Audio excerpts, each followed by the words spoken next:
Tegang dan histeris, seperti itulah reaksi dari keluarga Dr. Richard Lee saat mengetahui kedatangan pihak kepolisian dari Polda Metro Jaya saat berada dan tiba di kediaman Dr. Richard Lee di Palembang. Pihak kepolisian pun mengatakan bahwa akan membawa Dr. Richard Lee untuk melakukan pemeriksaan. Namun dalam video yang beredar luas di media sosial, tampak suasana tegang dan teriakan histeris dari keluarga Dr. Richard Lee ketika pihak kepolisian ingin membawa Dr. Richard Lee ke Polda Metro Jaya. Pihak kepolisian pun mengatakan bahwa Dr. Richard Lee ditangkap ke Polda Metro Jaya dengan dugaan telah melanggar pasal 30 Junto 46 Undang-Undang ITE tentang tindak pidana ilegal akses, sedangkan pasal 231 KUHP dan atau pasal 221 KUHP tentang menghilangkan barang bukti. Saat ini, Dr. Richard Lee sudah ditetapkan sebagai tersangka oleh pihak Polda Metro Jaya dengan ancaman hukuman maksimal 8 tahun penjara. Dan setelah menjalani pemeriksaan hingga larut malam, Dr. Richard Lee pun akhirnya muncul di depan awak media serta mengumumkan jika dirinya ditangguhkan penahanannya. Dr. Richard Lee pun mengucapkan banyak terima kasih atas pihak-pihak yang telah membantu dirinya mendapatkan penangguhan penahanan. Seperti apa kisah dari Dr. Richard Lee? Saksikan selengkapnya hanya di Cumicam In-Depth berikut ini. Hai Cumi Lovers, bersama Cumicam In-Depth kami sajikan kabar lengkap, mendalam, dan akurat dari narasumber terpercaya. Dan jangan lupa untuk like, subscribe, dan juga share channel YouTube ini.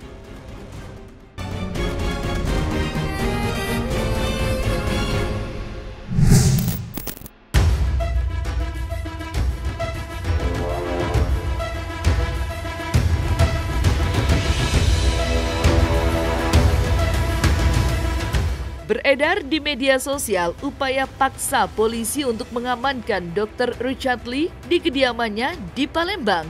Dari video yang beredar di media sosial, terlihat adanya ketegangan dan histeris dari keluarga Dr. Richard Lee saat pihak kepolisian mau mengamankan Dr. Richard Lee ke Polda Metro Jaya. Pihak kepolisian Polda Metro Jaya pun mengatakan jika penangkapan Dr. Richard Lee terkait dengan akses ilegal terhadap akun Instagram yang telah disita oleh pengadilan. Dalam hal penangkapan pihak kepolisian saat berada di kediaman Dr. Richard Lee di Palembang, polisi mengatakan hendak melakukan pemeriksaan terkait pasal 30 Junto 46 Undang-Undang ITE tentang tindak pidana ilegal akses. Sedangkan pasal 231 KUHP dan atau pasal 221 KUHP tentang menghilangkan barang bukti. Saat ini, Dr. Richard Lee sudah ditetapkan sebagai tersangka dengan ancaman hukuman maksimal 8 tahun penjara. Pak, terkait apa Pak Dr. Lee Pak yang katanya dipaksa Pak seperti apa Pak? Sudah saya bicara tadi. Sudah disampaikan. Kiri. Hah? Tadi belum ada yang Pak, konfirmasi sebentar Pak. Kita bedakan laporan Saudari K tentang pencemaran nama baik. Ya. Saudari J itu dengan LP tanggal 9 kemarin. Tentang illegal action dan juga penghilangan barang bukti. Apa yang dihilangkan oleh yang bersangkutan? Ada barang bukti kasus yang di Saudari K yang melaporkan pada saat itu. Ya. Kemudian itu yang kemudian diambil oleh yang bersangkutan, ya, illegal action, dan juga dihilangkan barang bukti tersebut. Nah, ini yang kemudian kemarin sudah kita ke kediamannya, ya, tanggal 7 jam 7 pagi kemarin kita sudah sampaikan untuk mau kooperatif, tetapi yang bersangkutan tidak mau, harus lengkap surat-suratnya lengkap. Sehingga jam 12 kita lengkap dengan membawa surat panggilan, kita bacakan, ada videonya kan sudah, ya, dibacakan resmi. Jadi tidak ada upaya paksa penangkapan yang kita lakukan. Yang bersangkutan memang sempat melawan, tapi kita jelaskan yang kita bawa ke sini juga. sekarang sudah kita jadikan tersangka, sudah kita tahan. Pak, tapi itu kan bisa dibilang sang istri juga mempost di sosial media mengatakan bahwa polisi tidak. Nanti kita akan dalami semuanya, ya. Oke. Oke, sekarang posisi ada di mana tersangka sendiri? Di Polda Metro Jaya. Udah dibawa ke sini. Sudah kita lakukan, sudah tersangka dan sudah kita lakukan penahanan. Ya. Oke. Terima kasih. Dr. Richard Lee pun pada akhirnya dibawa pihak kepolisian ke Polda Metro Jaya untuk menjalani pemeriksaan. Dan pada Kamis malam, sekitar pukul 20.00 waktu Indonesia Barat, Dr. Richard Lee didampingi oleh istri tercinta serta ditemani oleh kuasa hukumnya memberikan sedikit pernyataan di depan awak media. Dr. Richard Lee mengaku bersyukur bahwa dirinya ditangguhkan penahanannya. Dr. Richard Lee juga mengatakan bahwa dirinya kedepannya akan berlaku dan bersikap kooperatif jika dibutuhkan keterangannya oleh pihak kepolisian. Dokter. Sumringah sekali, dokter. Cepat,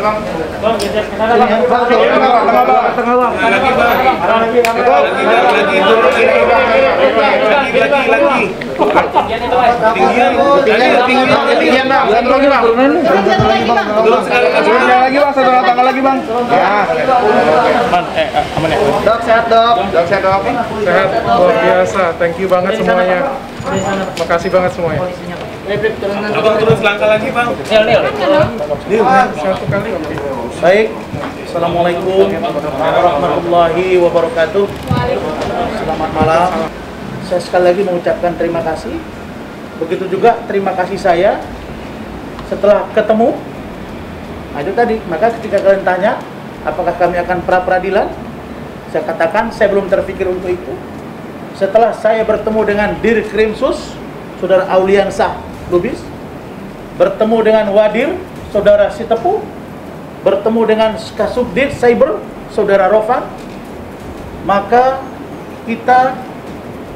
saya sebagai kuasa hukum, wajib hukumnya bertanya tentang apa yang disangkakan kepada klien saya. Setelah kita berdiskusi, maka disepakati bahwa klien saya tidak ditahan. Karena itu saya juga terima kasih, dan oleh karena itu maka inilah gunanya komunikasi. Bahwa ada perbedaan komunikasi sebelum ketemu, maka saya ingin jelaskan bahwa kalau kepolisian melakukan pendekatan hukum seperti ini, maka saya melihat tidak ada yang perlu dikorbankan dalam kasus ini, karena klien saya dikembalikan ke rumahnya. Tidak ada yang perlu harus mempertanggungjawabkan ini. Nanti semuanya akan ada di proses peradilan. Itu satu. Yang kedua, terkait dengan laporan Kartika Putri.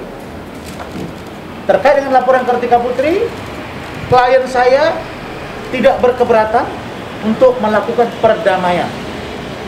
Adapun laporan Kartika Putri sekarang itu masih dalam proses penyidikan, dan klien saya belum tersangka di kasus Kartika Putri. Dan laporan klien saya, Richard Lee dan David Lee, di Polda Sumatera Selatan, saya sudah ketemu dengan Pak Kapolda tadi pagi, saya sudah sampaikan tadi, itu juga dalam proses, insya Allah juga akan lakukan gelar. Kami berharap, Saudara Kartika Putri, marilah kita mencari jalan penyelesaian dan perdamaian. Mudah-mudahan dengan kejadian ini semua ada hikmah yang terbaik, dan inilah keinginan kita semua, bahwa tidak ada yang tercederai. Kerja saya profesional, polisi profesional, korban klien tidak ada yang harus menanggung semuanya. Saya kira itu. Status dokter wajib lapor tidak? Tidak. Karena beliau tidak melakukan kejahatan yang luar biasa, tidak ada yang berbahaya. Jadi beliau nanti, Saudara Richard Lee akan di BAP, kami tunggu panggilannya, dan kemudian sesuai dengan peraturan akan dilimpahkan, nanti akan disidangkan di Jakarta. Insya Allah akan baik-baik saja, kami optimis urusan Kartika Putri juga akan selesai. Saya nggak bisa ngomong banyak, saya baru keluar, capek banget, saya nggak bisa ngomong banyak. Yang bisa saya ucapkan terima kasih sekali.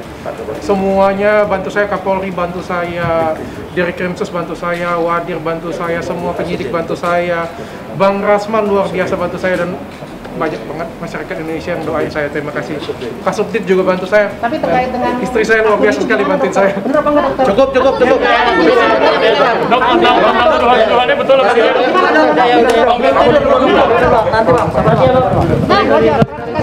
Sorry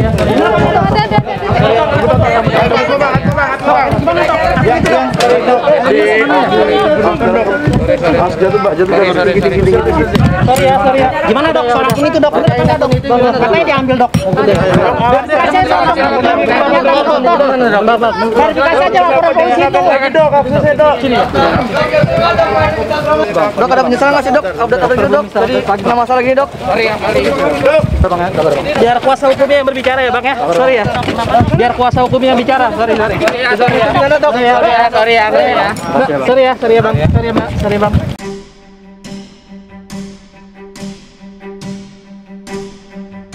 Rasman Arif Nasution selaku kuasa hukum dari Dr. Richard Lee mengungkapkan jika dirinya merasa bersyukur Dr. Richard Lee ditangguhkan penahanannya, dan yang menjamin agar Dr. Richard Lee dapat ditangguhkan penahanannya adalah istrinya.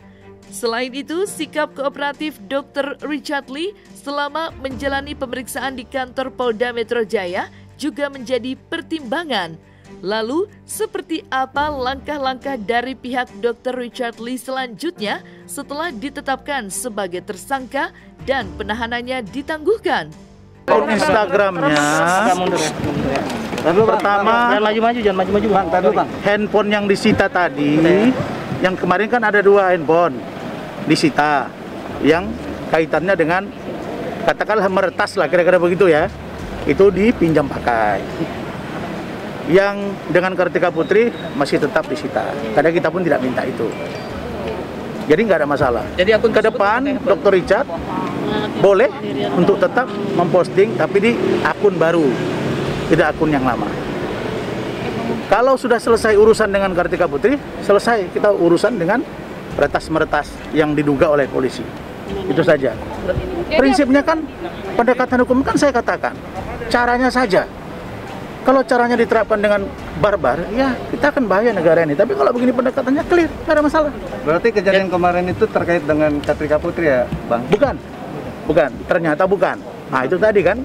Kenapa? Karena mungkin penyidik ketika datang ke sana tidak jelaskan kepada saya. Ternyata itu mereka duga ada masuk satu akun baru, tapi tetap menggunakan akun lama, kira-kira gitu. Sehingga terfollow up lah atau terpost. Setiap dipost di Facebook, terpost di Instagram, sehingga mereka heran, ada apa ini kok muncul gitu kan? Setelah dicek, oh ini dianggap sesuatu oke. Terakhir, oh ini masalahnya. Ya udah mereka jadikan tersangka.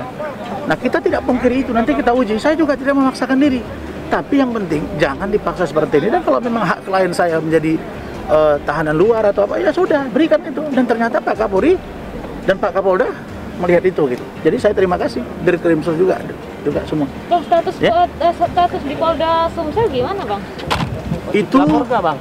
Itu saya tidak ada pemberitahuan wajib lapor. Karena itu juga tidak harus, yang penting ada jaminan kan? Kita sudah ada penjaminan dari bahwa dia tidak akan melarikan diri, tidak akan menghilangkan barang bukti, dan tidak akan mengulangi perbuatan yang sama. Adapun kasus Kartika Putri, komunikasi dengan Pak Kapolda dengan Direkrimsus itu sedang akan berjalan, insya Allah minggu ini akan kelar. Ya kita harapkan berdamai lah, apa sih untungnya gitu ya. Ini remeh-temeh yang dibesar-besarkan.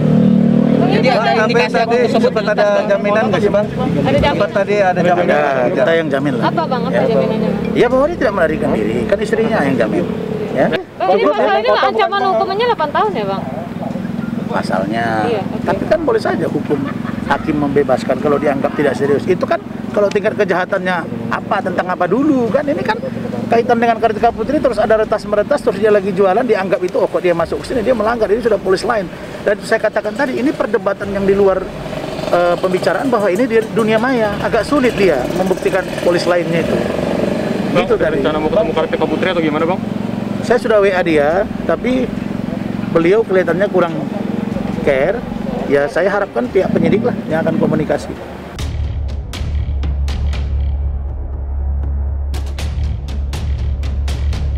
Sebelumnya, permasalahan antara Kartika Putri dan Dr. Richard Lee mencuat ke publik sejak akhir tahun 2020 lalu.